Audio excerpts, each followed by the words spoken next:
Dearest gentle reader, we have been apart for far too long. Look, I wanted this mask to give me Sophie at the ball, but it's giving Tamlin from Akatar.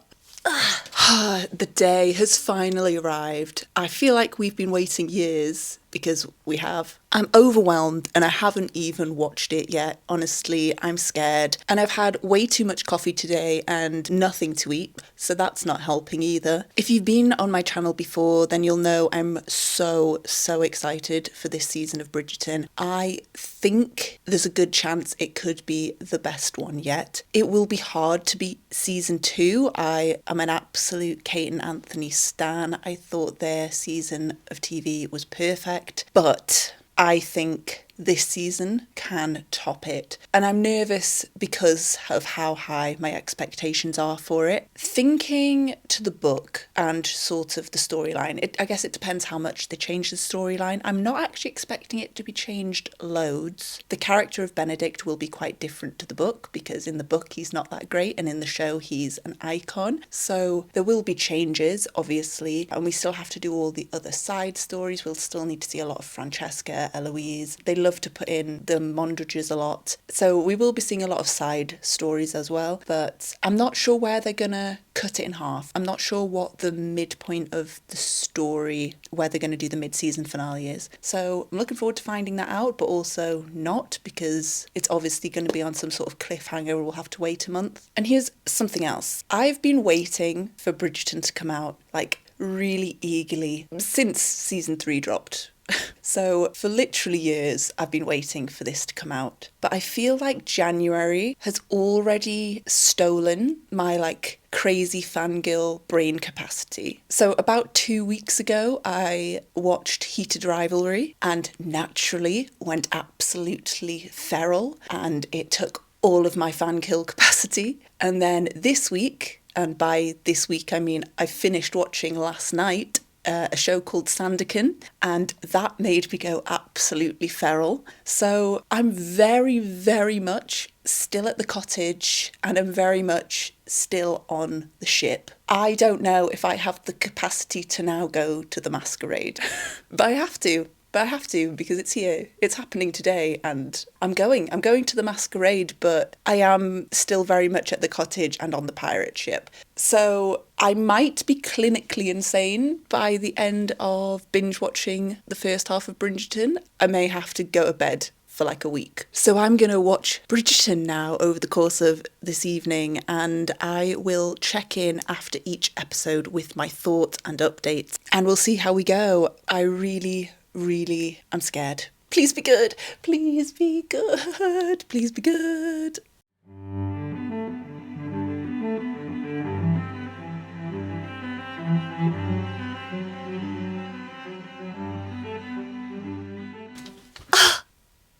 Okay, that was a really good start. An entire episode dedicated to just the masquerade, which makes sense. Probably was expected. Okay, I have pages of notes, okay? So I'm just going to kind of go through the episode and all of the things that I noted down. I love the way the episode opened and we got immediately down into the kitchen with the servants, and we saw behind the curtain and we saw Hyacinth waking up, ringing the bell. We saw bell ringing to signal that Eloise and Francesca were returning. It just immediately changed the sort of outlook and tone of the whole show. It was so Downton Abbey, and I mean that with the utmost respect. The best part about Downton Abbey is the fact that you see the household and you see the household staff. It's crazy how that one scene made me look at the Bridgertons and the show really differently, because obviously the past 3 seasons we've watched of Bridgerton, you know that they're this really rich upper class family with lots of money, but there was something about just immediately seeing all the staff in the house that made you kind of, I don't know, it just made me think differently about all of these characters that we already know, and I absolutely loved that. I thought it was genius. It makes me so excited for the other 7 episodes we're about to get. Violet crashing Benedict's orgy is a crazy way to kick off the season. They also made Benedict like fully bi. So in the last season, he was kind of like bi-curious, that like he was part of a threesome, like he was part of a throuple, but he wasn't really necessarily actively bi-curious outside of that throuple, whereas he's just fully leaned in to being a bisexual rake, which is cool because I also think, not that he's gonna continue now that we're getting into Benedict and Sophie, but it sets the sort of tone for when we eventually get to Francesca. And speaking of Francesca, I do love that they showed a brief scene with her and John talking about Scotland, because I had a lot of questions about Francesca's story and how they were going to incorporate Francesca, John and Michaela's story throughout this season. I love that it was just sort of stated that Michaela is in Scotland and she thinks of the Scotland house as her house. That immediately gives me so much more context for when we eventually get to Francesca's season. And I thought it was so interesting that John was like, you two avoided each other. Are we going to get some flashback when we eventually get to Francesca's? I don't know. But that, I'm really glad that they gave us a bit of Francesca, John, Michaela context straight off the bat. Very happy that they did that. That being said, I am kind of confused by the timeline of how much time has passed between season 3 and season 4. Each season of Bridgerton is like a season in Bridgerton, so it's a summer. It's a social season in Bridgerton. So we kind of have to assume that a year has passed since it was like Colin and Penelope getting married and Francesca and John meeting. But we ended season 3 seeing Penelope have a baby, and then they went off to Scotland. But that baby was still a baby. I mean, it wasn't a newborn baby. It was a pretty big baby. But I'm confused as to how long Eloise and Francesca were in Scotland. Like, how old is Colin and Penelope's baby? But I don't know. It was unclear to me, the timeline. Not that it's very important. Speaking of Colin and Penelope, they were cute in the sort of momentary scenes we got of them. Very cute. I'm very excited for when we eventually get Kate and Anthony back. I'm pretty sure they are in this season, but they'll probably be in the back half because they're currently in India. Confirmed that they have had their child in India. I'm sure they will be back with the baby later on in the season. Can't wait to see them. So, something I was really shocked by was when Sophie just rocked up to the ball in her gown, in her mask, off the cuff, just went in, and we didn't get any backstory. Because in the trailer for Bridgerton, they show her with the staff deciding that she's going to go to the ball. And we didn't see it in this first episode, so it's clearly going to be a flashback probably in episode 2. But I actually thought it was genius to not reveal it until the end of the episode. Obviously, I and honestly probably 90% of the people who watch Bridgerton already knew she was the maid, so it was not shocking. But my god, it would have been so good to have watched that if you went in completely blind and you didn't know that Sophie is a maid. Like, I knew it was coming. I know the entire plot. I know she's a maid, but when she goes home and takes off all her outfit and she puts on that maid outfit, I had full body chills. I just got full body goosebumps.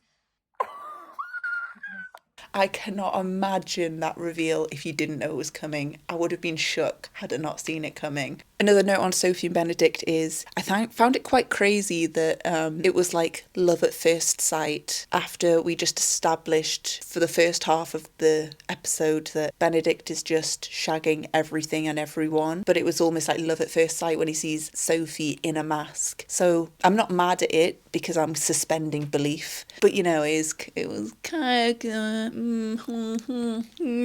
unrealistic, but I'm suspending my belief for it. I bloody love Hyacinth. I know in the video I did talking about all the books, I said I wasn't really that big of a fan of Hyacinth's book, but Hyacinth is one of my favourite Bridgertons. I love that they gave her screen time in this episode. No Gregory, because Gregory is off at Eton. Perfect, as he should be. Let's set up their storylines. I love Florence Hunt. I think that's her name, Florence Hunt, who plays Hyacinth. The whole debate about whether Gregory and Hyacinth should be recast when it gets to their seasons, because we watched them as kids leads. No, I don't agree with that. I think they should absolutely get to continue to play their characters. And I know Florence Hunt specifically really wants to continue playing Hyacinth. She's read her book multiple times. She said she's going to learn Italian because in her book, her character speaks Italian. I love how much Florence Hunt loves Hyacinth. And I love how much she understands her character. And I love how they showed Hyacinth is grown now. They were saying that she's going to be out in society soon. They also showed that she's grown in the fact that she's sneaking into this ball and she's just showing her rebellious nature already. And I am so happy they did that. I love that. I love Hyacinth. I'm so happy that they did that. I was a bit concerned about how they were going to handle Lady Whistledown now that Penelope is like outed, and they got straight into that. They answered my questions and dealt with it very quickly. Very happy about that. I'm very comfortable and confident with how the Lady Whistledown thing can carry on as is, because I was a bit like, how's Penelope gonna be able to overhear any gossip if everyone knows that she's Whistledown? I did feel like it would be a bit more like Gossip Girl, where people feed gossip even if it's fake and are kind of malicious with feeding gossip to Gossip Girl. And that's what I was concerned about, but so far I'm happy and I'm comfortable with how Whistledown is gonna go without her being anonymous. So yeah, the last thing I wanted to mention was Eloise deciding that she's on the shelf and she's going to be a spinster. Kind of obsessed with it. And by the way, I was obsessed with her Joan of Arc outfit. That was perfect. We're literally one episode in to Benedict's season. I don't know which order they're going to do Francesca and Eloise, but I'm already foaming at the mouth for Eloise's season because of the fact that she's like, I'm a spinster, I'm on the shelf, I'm not going to get married. It's going to make her season even better. In my head now, I'm just thinking about Eloise and Chris Fulton, because I've been seeing a lot of like thirst trap pictures of Chris Fulton lately, and it just makes me feral for Eloise's season, and it's going to be years before we get it. And we're not even finished Benedict and Sophie's season. That's how I feel after episode 1. I loved it. It was making me tear up. Lady Danbury's speech about wanting to leave made me tear up. Yeah, I love it. I'm really excited to get into the meat of it now, because episode 1 was just getting back into the world and the masquerade. I'm really looking forward to getting into Sophie's backstory. I already love her. I think Yeren is doing an amazing job already. I'm obsessed with them already. I'm already obsessed with them. I'm gonna go watch episode 2 now. Okay.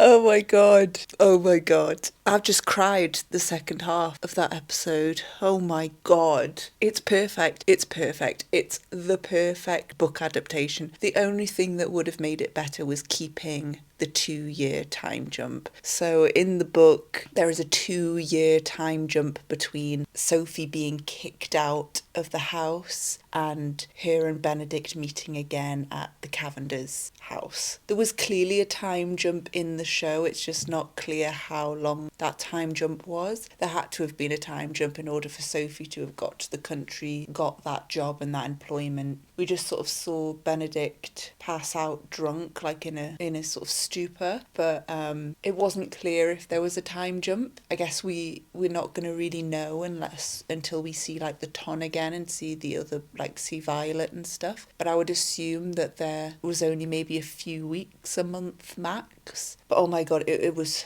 perfect. It was perfect. Okay, let me go through my notes from episode 2. So I love Posey. We're supposed to love Posey. Posey's the like really lovely, nice sister. Araminta, I think is her name, the stepmother. She is the devil. I've forgotten the name of the actress, but it's the girl from Harry Potter, isn't it? She is doing such a good job at playing the evil stepmother. I hate her. I hate her so much. She's nailing it. I'm also absolutely obsessed with the fellow 2 servants who work with Sophie, particularly the guy. But those 2 servants are amazing. I don't know if we're really going to see much of them again, though, now that Sophie is not in that household. The flashbacks, I think, were done perfectly with that sort of like blurred edge to make it look like a memory. The girl who was playing the little Sophie, she was so cute. I just think they did such a good job at adaptating it from the book. I'm interested to see if it stays quite book accurate throughout the rest of the season. I mean, all of the seasons have been pretty good for the book. The one that's changed the most is season 2, is Kate and Anthony. So far, 2 episodes in, this feels so perfect to the book, but it's keeping all the good stuff about the book, and it's too early to tell, but they are changing the negatives. So far, we'll have to wait and see if that stays. I love Eloise and Benedict. They're the best sibling duo. I love the actors in real life and their friendship in real life. I love that we got another swing scene. We always get a swing scene between Eloise and Benedict, but it's usually at the end of the season, and we got it at the beginning this time, but I love those two as a duo. That scene where it was the orchestral version of Enchanted by Taylor Swift, while she was debating whether to walk in the room and staring at him through the gap in the door, had me sobbing. I don't even know why. It was perfectly acted. The longing and the forbidden love is already making me sick. I'm physically ill, and we're 2 episodes in.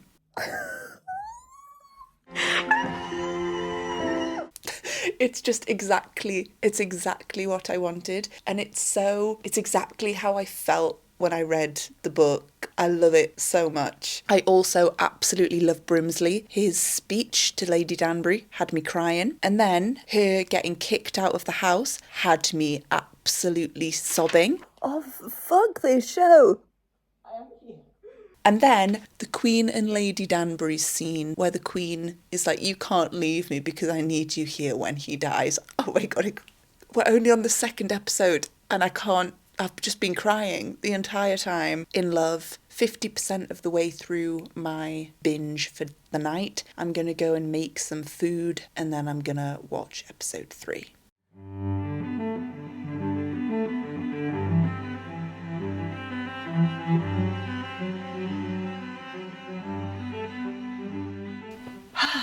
Okay, my emotions are a little bit more calm after this one than they were after episode 2. I feel like a lot happened in episode 3. We got a lot more side story, so we went sort of back to Francesca and Colin and Penelope and Eloise and Violet and Hyacinth, as well as being with Benedict and Sophie at the cottage. We're back at the cottage. Straight out of one cottage, straight into another. Which is hilarious that it's this huge house. I'm not sure if it's described like that in the book. I can't really remember, but when I was reading the book, I definitely was imagining a cottage, not a huge house. So I did find that funny, but maybe that was just my understanding was wrong when I read it. But I do want to say I had a feeling during this episode where sometimes I'll be watching something, I've felt it quite a few times this month, where I've just really felt like fangirled, and it just reminds me why I love the romance genre so much, and why I just want to live and breathe it, and why I literally made this channel. I was just staring at the TV during that episode, so engrossed, so happy, so gooey and mushy inside, and it's just everything I live for, and it's why I love Bridgerton, and it's why I love romance in general. So, just wanted to say that. But the Maid Wars, amazing. I love how they're portraying that. I love the Varley and Portia drama storyline of it all, because I love the Featheringtons. I love Portia Featherington. I love her relationship with Varley, and I love how that's being incorporated into the Maid Wars. Love it. With Sophie and Benedict, I really like that they made him injured, and that's why he was ill. In the book, it was like he got man flu from the rain, so it's much more believable that he got injured fighting to protect Sophie. Kiss me. He just said kiss me. You said it again. They were so sweet flying that kite. That was cute as. They're so cute. Benedict in the lake, and then he gets out and he's just naked, cheeked up. We got such a close-up on his bum. Practically see what he had for breakfast. And then, again, I cannot remember if this happens in the book. It probably does. But they kissed. They kissed at the lake. Is this actually happening? They kissed at the lake. They kissed at the lake. I remember there being a lake scene, but I don't know, I just binge read the books, and so a lot of details have just fallen out of my head now. But them kissing was crazy. I didn't see it coming. I was like, oh, they're going to be interrupted. It'll be a near kiss. Nope, they fully kissed. And it was a good kiss. Yeah, it was a really good kiss. Their tension is stunning. Stunning. I feel like they have so much chemistry, and I can't believe I've only watched 3 out of 8 episodes. I can't wait till the second half of the season. Oh, it's just going to be beautiful. I'm already so obsessed with them. And in terms of Sophie and Benedict's part of the story, I'm also absolutely in love with Mr. and Mrs. Crabtree. I remember loving them in the book. I love them equally, if not more, in the show, especially Mrs. Crabtree. I just want to give her a hug. I don't know. I just love her. So I guess moving away from that delicious tension at the cottage, we can get into the other storylines that were going on. First of all, I will say, I really, really don't care about Violet's love story with Lady Danbury's brother. It's sweet. I actually quite like them together. Like, I don't dislike it. I'm just so neutral about it. What I kind of love about Violet is the whole story that her and Edmund were like, it was this soulmate true love. And a big part of the books is like Anthony had to like raise the kids for a few years because Violet was so heartbroken from the death of her husband, like she couldn't even function. And I suppose no, she doesn't want to be a widow for the rest of her life. Like, she does deserve to find love again, but at the same time I'm a bit like emo about that sometimes. I sort of really love all or nothing heartbreaking love sometimes. So I actually quite liked that she almost just lived vicariously through her children's romances. So I don't know. I'm not upset about her romance in the show, but I also just have very little emotion towards it. My favourite thing out of that scene with her and, I don't even know his name, Lady Danbury's brother, the best part of that scene to me was the orchestral version of Paramore playing in the background, so that says it all really. Also, speaking of Violet, why is she the worst person in the world at explaining sex to her children? It would be less awkward to just describe clearly what an orgasm is. Just explain what an orgasm is to your child, Violet. Don't be so weird about it. You're making it weird. Which I guess leads into why she was speaking to Francesca about orgasms anyway. The seeds they're planting for Francesca is beautiful. Someone left a comment on the last Bridgerton video I did when we were talking about like time skips and setting up stories in advance, and they said that they were glad that the masquerade wasn't happening in an earlier season because it means you could watch Benedict's season as just a single unit and you didn't need context from the previous season. Like, you could just turn on and watch season 4 and get the complete story of Benedict and Sophie, which I actually thought was a really good point because it's not something I'd really considered, because in my head I was, why would someone just watch season 4 of Bridgerton? But it was a good point. But Francesca is absolutely not going to have that situation. Her story is really going to be spread over seasons, I think. I love that they're planting the seeds now where it's like, her and John love and respect each other and have a very calm, peaceful, happy marriage, but like, they don't have an exciting sex life. The fact that when he brought out her ice cream, he was just like, wait, I wrote down the exact quote, "Your usual vanilla," just after her and Penelope had been discussing passion. They're discussing passion with their husbands, and then her husband comes out and gives her an ice cream and says, "Your usual vanilla."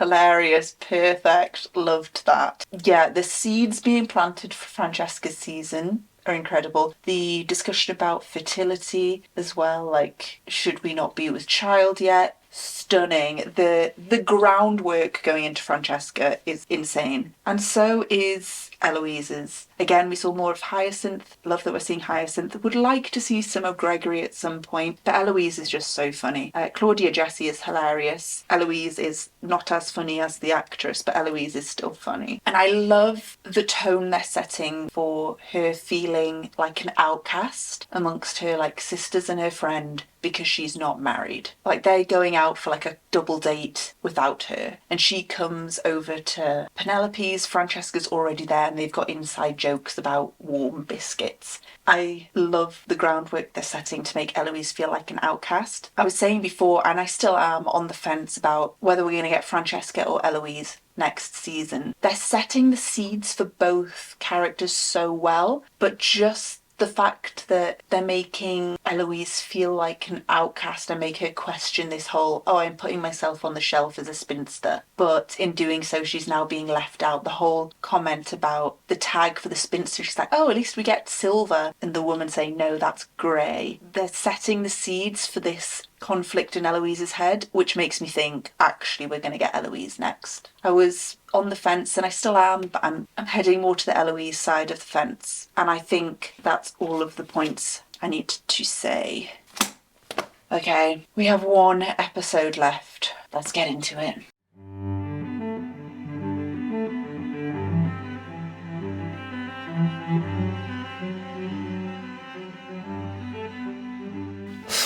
I remembered to connect the microphone this time. I actually think it's illegal.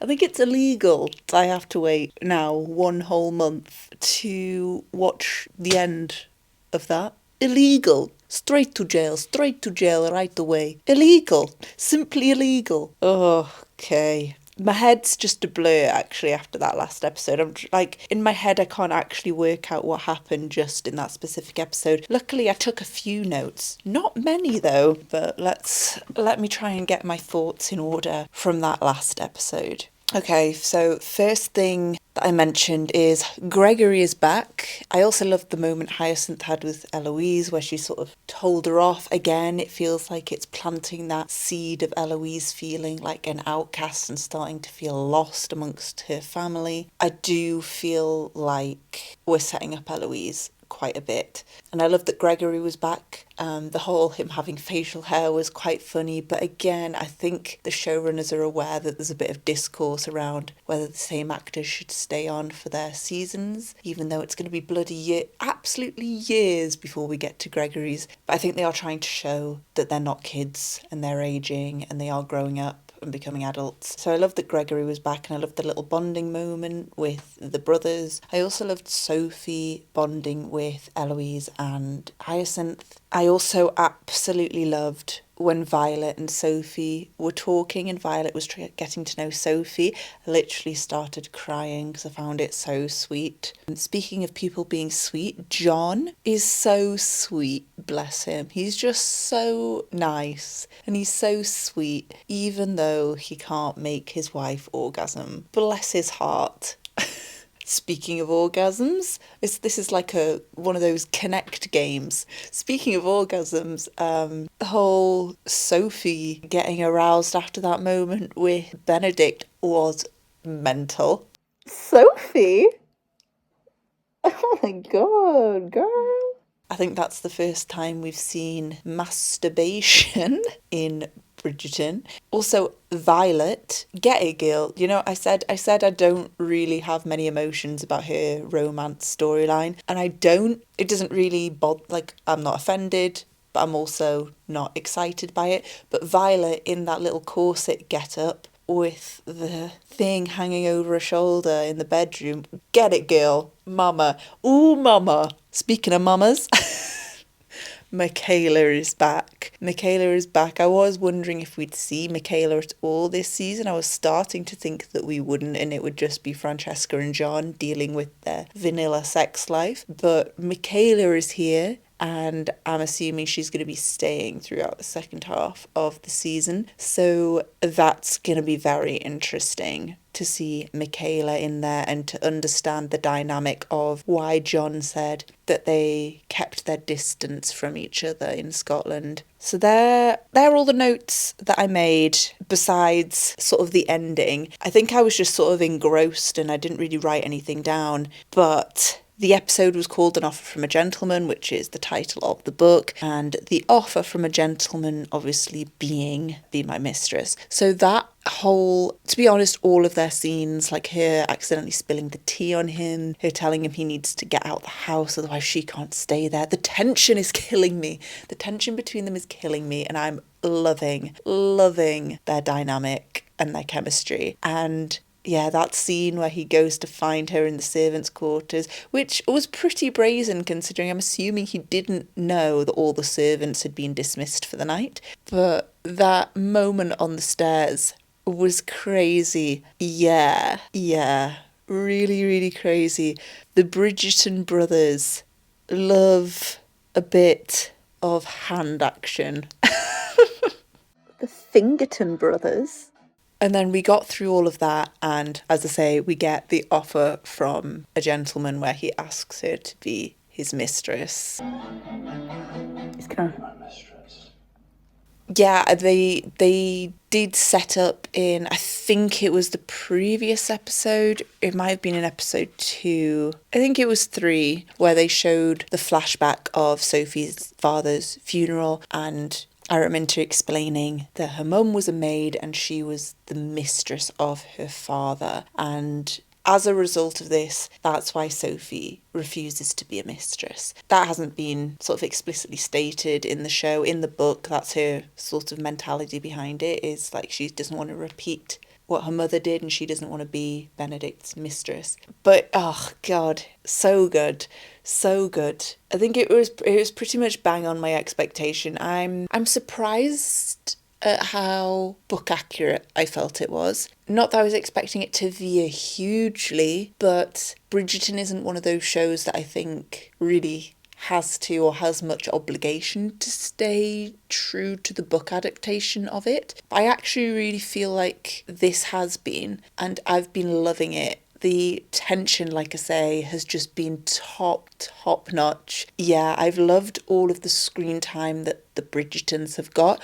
I do miss Kate and Anthony. In the sort of little advert for part 2 that came up at the end, we did see that Kate and Anthony are going to be back. I guess, what are we expecting from the second half of the season? More tension, I guess, is going to brew between Benedict and Sophie. Eventually, Benedict will work out that Sophie and the masked woman are one in the same. We're likely going to have this sort of Araminta fallout where she discovers Sophie is the maid at the Bridgerton house, gets her... Well, actually, I won't ruin it for the people who didn't want spoilers and didn't watch my other Bridgerton book video. So yeah, I'm excited to see Kate and Anthony and their little baby. I'm really excited to see the tension start brewing between Francesca and Michaela and the John situation. Maybe it's going to be that Francesca does finally reach her pinnacle, but it's going to be because she's like thinking about Michaela or something. I think this sort of inner conflict and feeling of being lost is going to keep building within Eloise to the point where at the end of the season, perhaps it will be setting up Eloise sort of leaving to find herself. In the books, Eloise, because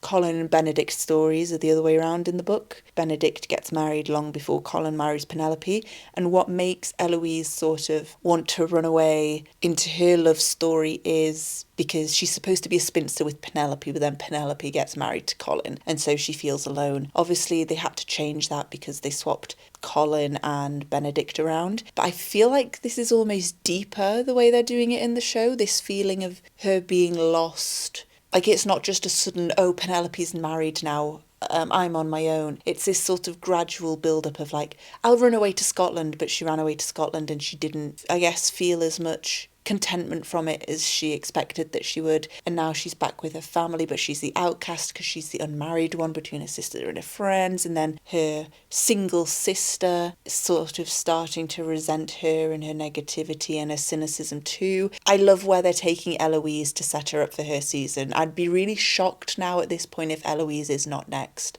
I'll be interested to see if they set Eloise up more beyond just her feeling like an outcast. I wonder if they will set up anything with death and letter writing. Let's just leave it at that before the end of this season. I hate that we have to wait until the end of February, but I really, really loved that. I really, really loved the first 4 episodes. They were exactly what I wanted. They gave me the feeling that I love from Bridgerton generally, but the reason I was so excited for season 4 was because of the feeling I had when reading Benedict and Sophie's book, and that real fairy tale whimsy magic from the Cinderella story. And I really do feel like it transferred perfectly on screen, because I really, really felt it watching those episodes. I feel depleted. I feel like my brain has a lot in it. My brain feels very, very heavy and full and achy. So I'm just going to kind of think back on it, I guess, over the coming month, and we will talk about Bridgerton again when the second half of season 4 drops. I bid you adieu for today. I burn for you. Goodbye.